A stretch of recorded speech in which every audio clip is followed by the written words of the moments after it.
Di masjid berjamaah makin banyak orangnya, makin istimewa, makin hebat. Dalam sebuah kampung ada dua pelaksanaan berjamaah, ada di langgar, ada di masjid.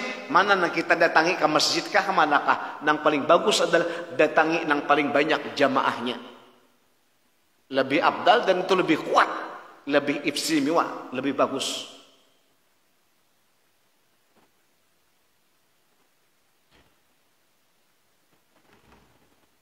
Di dalam sembahyang berjamaah, Nabi lagi memberikan panduan.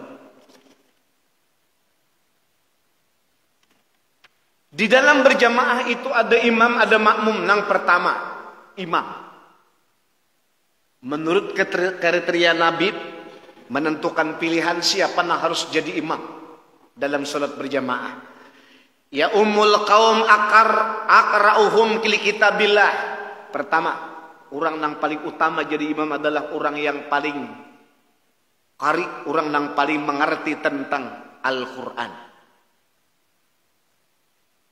Orang yang paling mengerti tentang Al-Quran, mengerti hukum Quran, mengerti tafsir Quran, alimlah dengan Quran.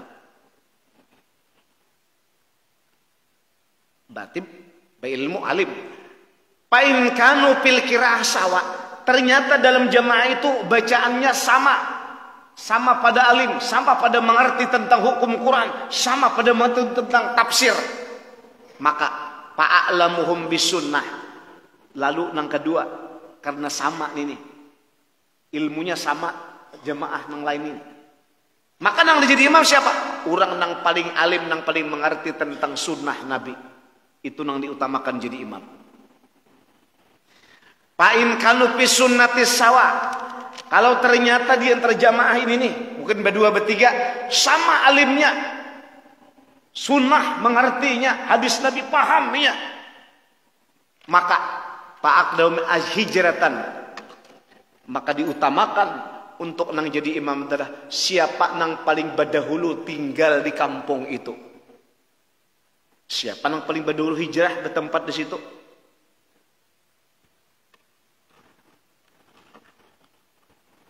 Ba'in kanu fil hijrah sawa. Kalau ternyata tinggal di kampung itu sama joynya, taimbai, lawan kawan yang lainnya sama. Siapa yang disuruh jadi imam?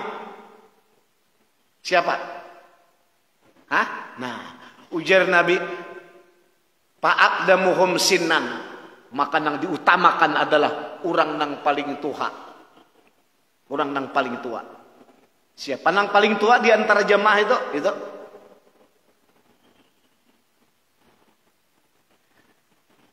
Ternyata tuhannya sama. Rupanya taimbai lahir. Tambahan sebuting, muncul sama umurnya. Pilih siapa di antara nang berdua itu nang bininya bini dua. Nah, ternyata sama pada satu juga. Nah, mun sama semua, tinggal batur lagi. Maksudnya, orang jadi imam tuh kada sembarangan. Kenapa yuk? Karena orang jadi imam ini adalah inya memimpin jamaah untuk menghadap kepada Allah. Ini tanggung jawab penuh si imam ini. Tanggung jawab penuh untuk laporan menghadap lawan Tuhan. Apabila si imam ini baik, diterima oleh Allah Subhanahu wa taala, paham mengertinya tentang hukum-hukum dalam pelaksanaan berjamaah, tentang sembahyang paham mengerti, pembatalnya, syaratnya, caranya dan sebagainya, paham alim, sah, betul, tepat, maka si imam diberi pahala, seluruh pahala jamaah itu diberikan ke imam. Semua pahala jamaah diberikan ke imam, namun tidak mengurangi pahala jamaah para makmum. Tapi kalau imam ternyata kada benar, karena hanya ambisi aja jadi imam, inya kada mengerti, nang kaya apa syarat orang berjamaah, nang kaya apa orang berimaman, nang kaya apa orang jadi imam, nang kaya apa pembatal dalam sembahyang, nang apa nang makruh sembahyang, nang apa syarat sembahyang, kada mengertinya, maka imam ini salah jadi imam. Maka imam bertanggung jawab menanggung dosa sama masjidan. jadi imam. Maka dari itu jangan sembarangan menunjuk jadi imam. Siapa yang menunjuk jadi imam? Ini bertanggung jawabnya karena nama tuang tunjuk nih. Siapa yang menunjuk jadi imam? Pengurus masjid.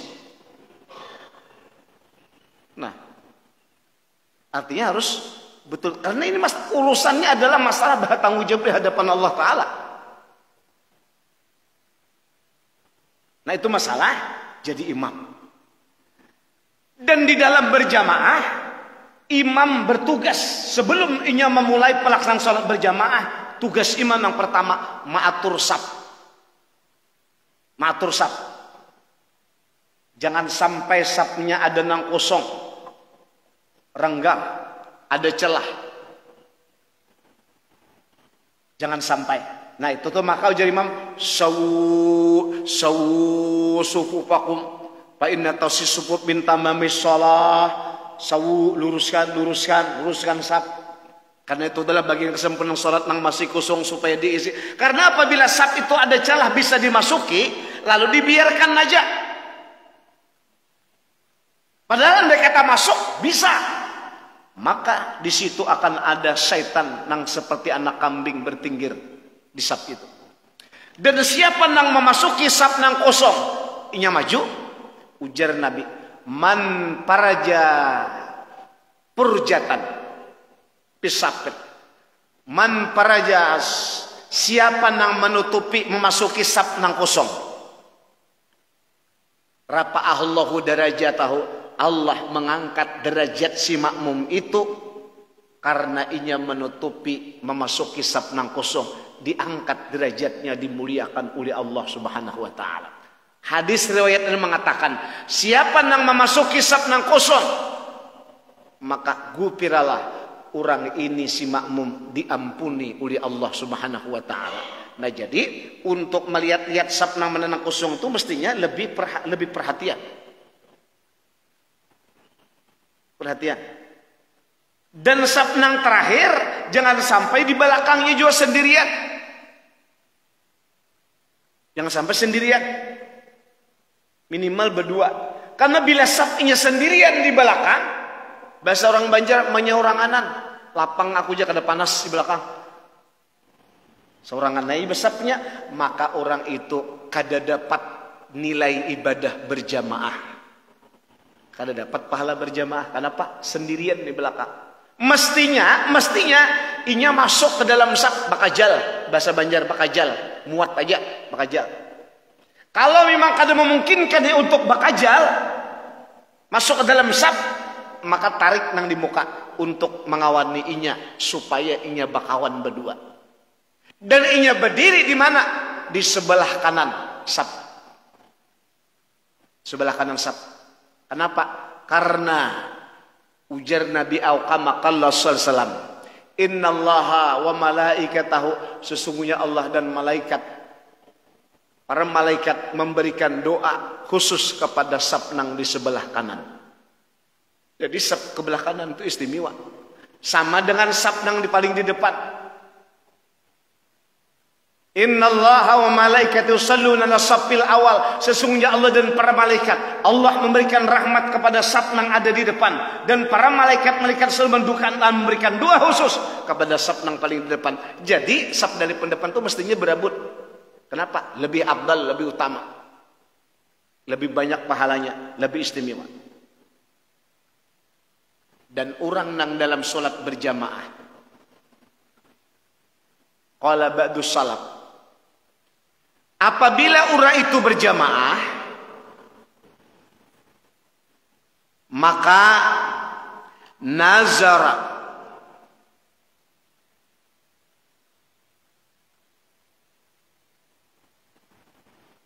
nazarallahu ila qalbi imam in kana fi khairun radiya anhum wa qabila salatahum wa ghufira lahum. Apabila mereka sembahyang berjamaah, Allah memandang hati si imam. Apabila hati si imam ini dalam sembahyangnya khusyuk, ikhlas hatinya, mantap dalam pelaksanaannya, bagus isi hati imam, maka semua yang di dalam masjid itu semua ibadah salatnya nang sa masjidan diterima oleh Allah dan diridai oleh Allah, dan semua yang di masjid itu mendapat keampunan dan keselamatan dari Allah Subhanahu wa taala. Walau makmumnya kada khusyuk, walau makmumnya hatinya kada ikhlas, walau makmum hatinya kada baik, tapi imam nang baik, maka menyebabkan semua sama masjidan itu menjadi diterima oleh Allah Subhanahu wa taala salatnya.